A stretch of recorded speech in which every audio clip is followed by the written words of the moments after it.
Good morning, and welcome to History Speaks, a production of the Seminole Nation Historic Preservation Office.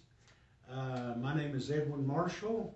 I'm going to host today's show, and we're going to do a little turnabout here. Actually, this is Jake's show, but I'm joined today by Jake Tiger, and the reason that I'm hosting is because Jake is going to do the actual discussion today about our topic. Our topic today is about a very gruesome event that happened in the history of the Seminole Nation in the late 1800s, and matter of fact, in 1897 to be exact. 1899. 1899.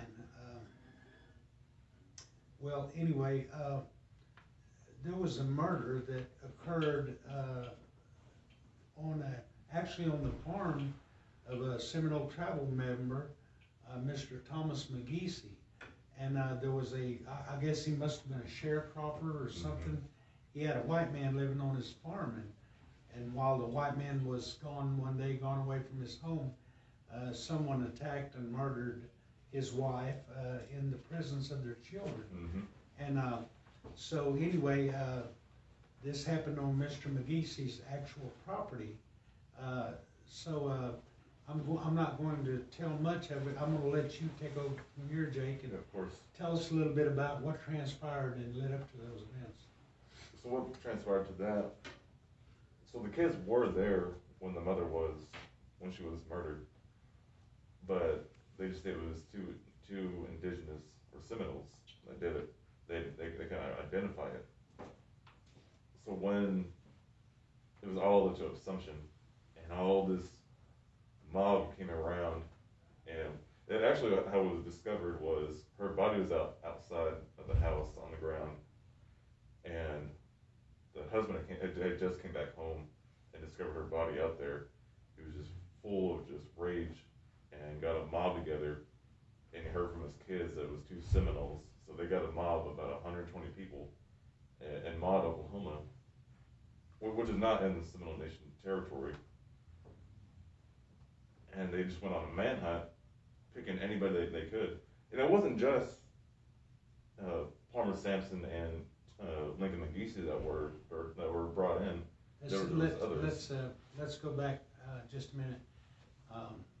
Palmer Sampson and Lincoln McGeesey were eventually executed for that crime. So when you say those names, I want to keep a historical context on that, because you know the McGeesey name is a prominent name, and it still is in the Seminole Nation. And I'm sure Mr. Sampson has a lot of ancestors that's still alive. But just to show that this is a reality thing. These were real people. These weren't just fictitious characters from a novel. These were people from the McGeesey family, from the Sampson family. And so I just kind of wanted to put that little reality back into it. But because there's this dark side of Oklahoma that nobody really talks about. The Osage murders, the Tulsa race riots, that kind of stuff. And this is not really talked about. It's kind of just swept under the rug, and makes people uncomfortable when they talk about it. But it has to be said.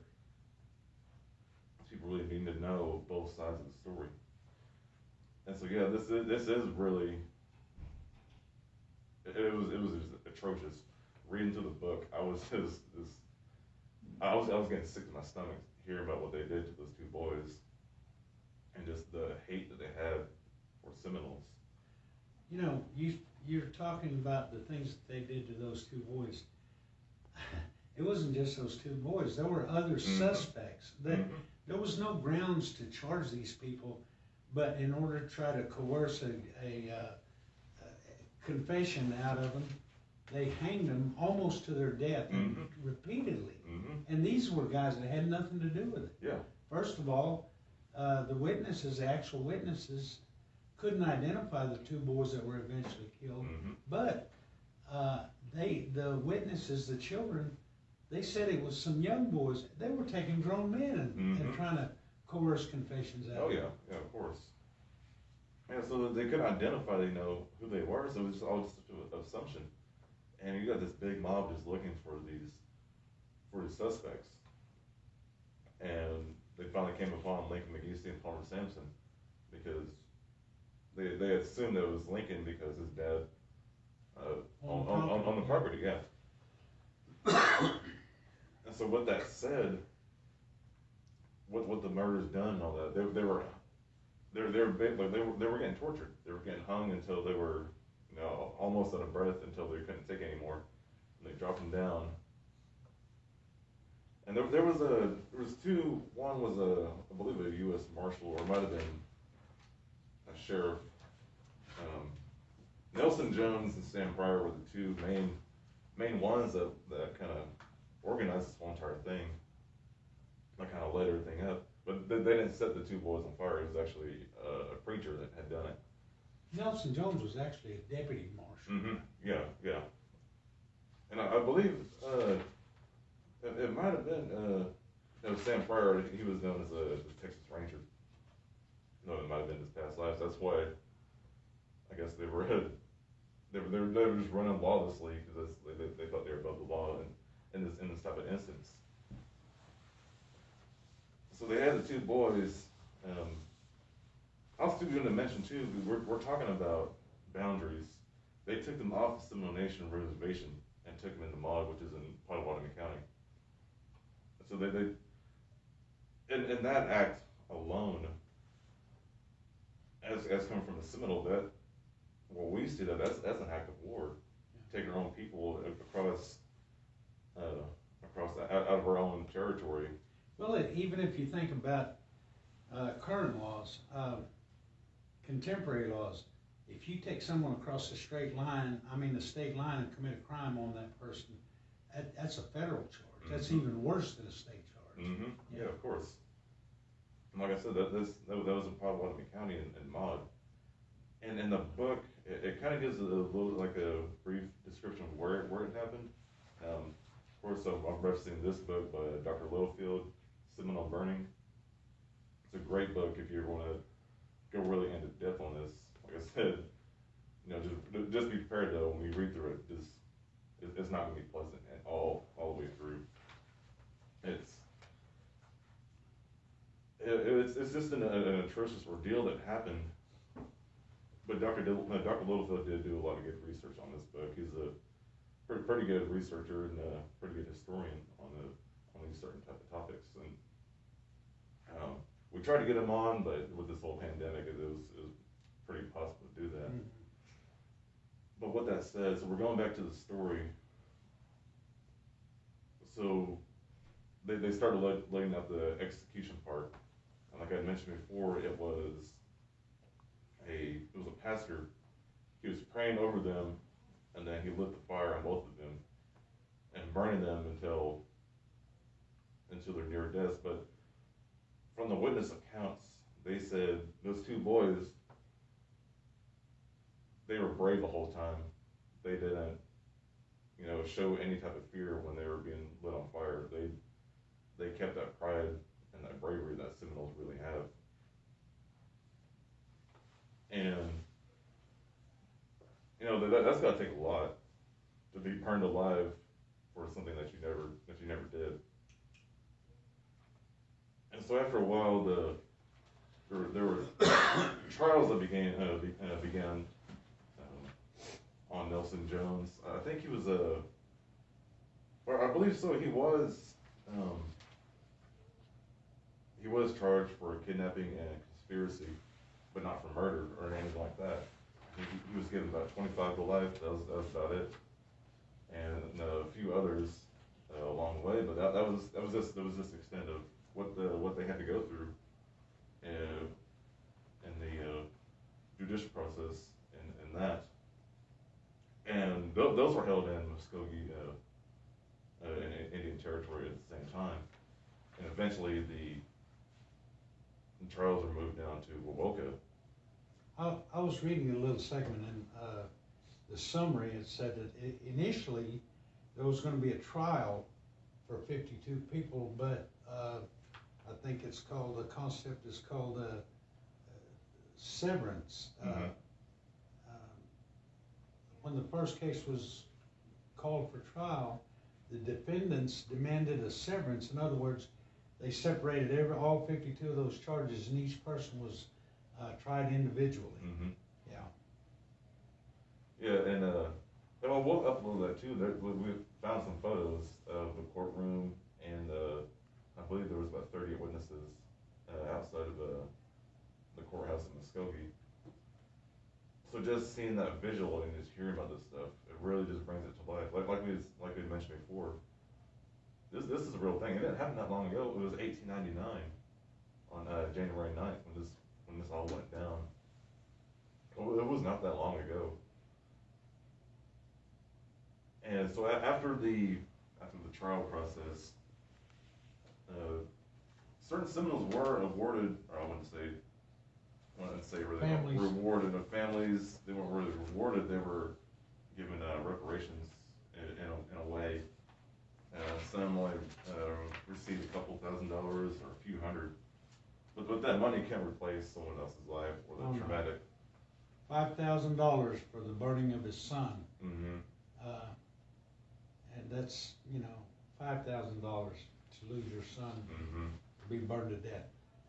First of all, money doesn't even compare, but $5,000 is nothing. Yeah. Even in those times. Mm-hmm. Yeah, so with that said,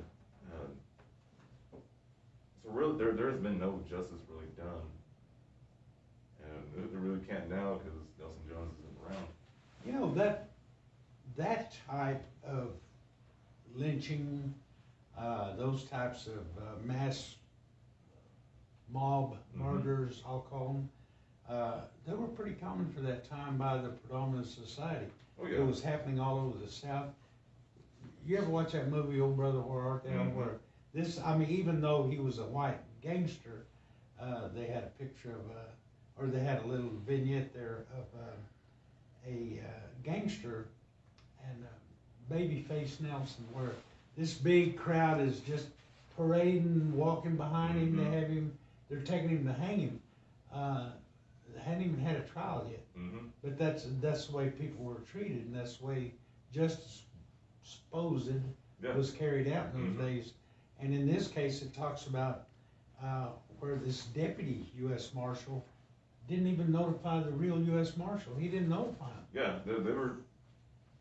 When you He look gave back, an authorization that he didn't have the authority for. Mm-hmm. Yeah. Yeah, when you look back into it, Indian Territory, it was just ruthless back then. Oh yeah. Because all these marshals were scared coming to Indian Territory because there was no law basically. All you had was the White Horse Police.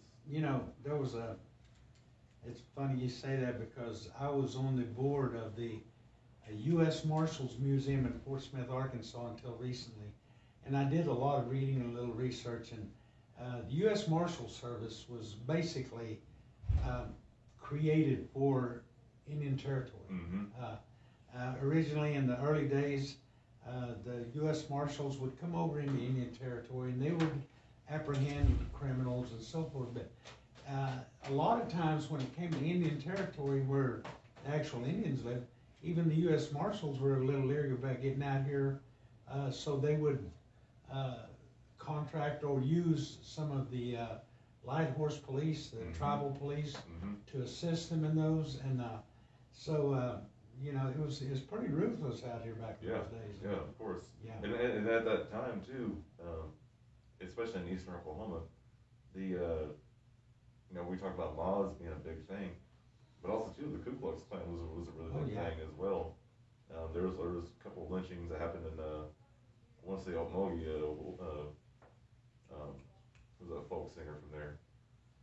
Arlo Guthrie. Oh yeah, Woody Guthrie. His dad was part of that. They lynched some Leslie people down there. Yeah. I think he even sung about it. Down in Okemah. Yeah, Okemah. That's what it was.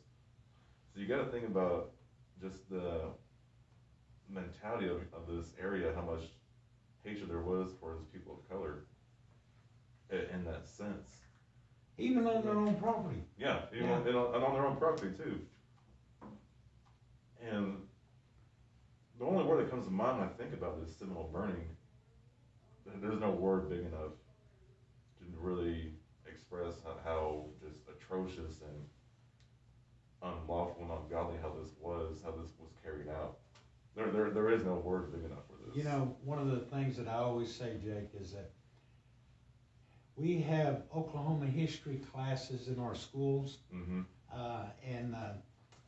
But they don't teach the real Oklahoma history. They don't teach about the things that happened during the days of Indian Territory before we were Oklahoma. Mm-hmm. The things that shaped us and made us a state. They don't teach us the history of those kind of things.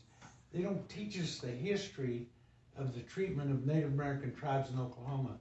You know, we learn about Oklahoma history and how great our territorial governors were and this and that. Nobody talks about how 38 tribes were forcibly removed here, tortured, stripped of everything they owned. Mm-hmm. That's Oklahoma history. Yeah. Things like this, the lynchings, you know, the things like that.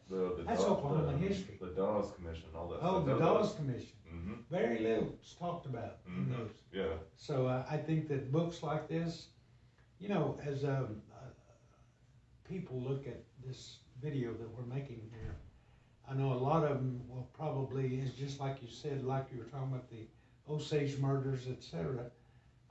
They'll find out that they're more closely tied to these than they realize they are. If you're a Native American, whether you're Seminole, Osage, or whatever you are, there's a lot of history that we are personally tied to. Some of the names, as I was reading here, people that were affected, that were given reparations with last names like Flacco, Colonel, McGeesee, Washington. Those are common Seminole names. People that are living now, that are descended. Yeah, of course. You know, so this is real history. This is what we're really about. So I think that you brought this to light in a very good way, Jake. And would you show the folks the book again? The author, name the author. His name is Dr. Daniel Littlefield. He's I believe from Fort Smith, Arkansas. Fort Smith. Yeah, I met him last year. He came down and talked about our 1856 treaty with him. He was a very knowledgeable man. I'm very familiar with him. Yeah. Because of the U.S. Marshall Museum. Yeah. Yeah, because in that area, that was Isaac Parker. That was his. Yeah. He ruled over Indian Territory. They called him the hanging judge. Yeah. That's how he dealt with it. They called it. They said he'd give out hangings like it was candy. Yeah. So yeah, this is a really good reference that you know, like I said, it's not going to be a pleasant book. You know, there's a lot of unpleasant books like this. Let's show our viewers, put the book up closer to the camera a little bit, and you know, they may be interested in looking for this book, finding it online, and it's called Seminole Burning, somewhat related to Mississippi burning, but we had our own type of burning, and I think that you know, if you're interested in reading more about Seminole history, that's a good book to go to. And Jake did a real thorough job on his research. And anything to say in wrapping this up, Jake? I'll just thanks for your time, and I think we're just just thankful to get this information out. This stuff is not really talked about. Yeah, exactly. It's not pleasant, but it has to be said. How many Seminoles really know about this stuff? Very few. Very few. Yeah. So I'm glad that you brought that to light, Jake. And at this time, we're going to bring onto the set Mr. Ben Yahola. Ben wrote a song regarding this event right here, this incident right here. Oh, yeah, it's a good song too. Yeah, and he's going to sing that for us. And at this time, I'm going to ask him to. We'll just ease off the set here and let him come up here. Yeah. We're going to hear that song. Ben, what the name of the song? Whispering in the Wind. Whispering in the Wind, and this is by Mr. Ben Yahola. Listen to the words real closely.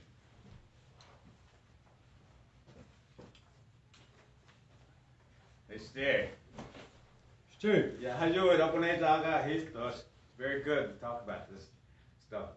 We don't want the history to be repeated, but it has been over and over in human, social, spiritual journey throughout time. This song is about those boys when they asked them. It all was lifted from page 92. So that's where the song comes from, just the actions of that day, what's going on, the tortures, the final day where the people gathered in celebration and had this burning. People bragging about their skills at burning people. So humanity is at question, but you look at xenophobia and what happens when people think they have control of another group.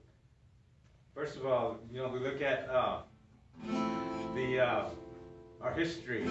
Curtis Act that was going on, it was followed the Dawes Commission, breaking up more land and everything, resources. We were condemned because we got resources. So this is what happens. But the song is about that. When the fire was lit, the guy that prayed was chosen by the preachers that didn't want to pray. And then they let him go and preach with his gun, or pray with his gun. So then he lit them. And then, so the people, they celebrated. So this song is about that. They asked one if they had any last words to say. Lincoln didn't have much to say.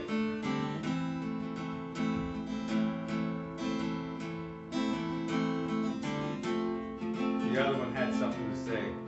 But he talked in this Tijadi Bunanga. Nobody knew what he was saying because it was politics of fear throughout. You couldn't go afraid to go about and do anything because of the politics. And this happening today, it repeats itself forever. So, but we, as people who work in a different area of communication, I want to bring this song to you in this way.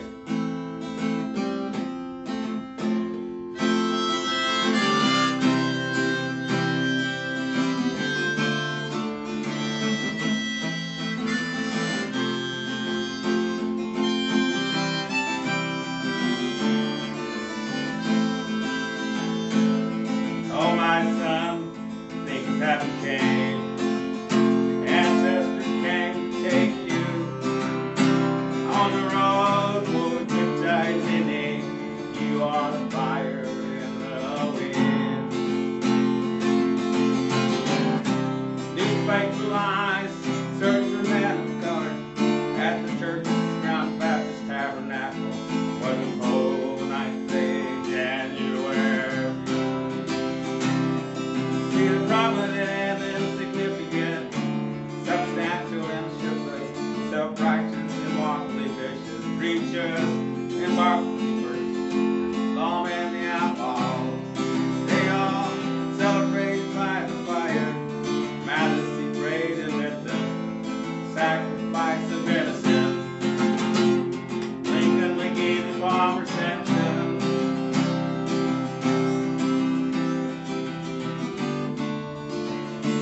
Sacrifice of innocence.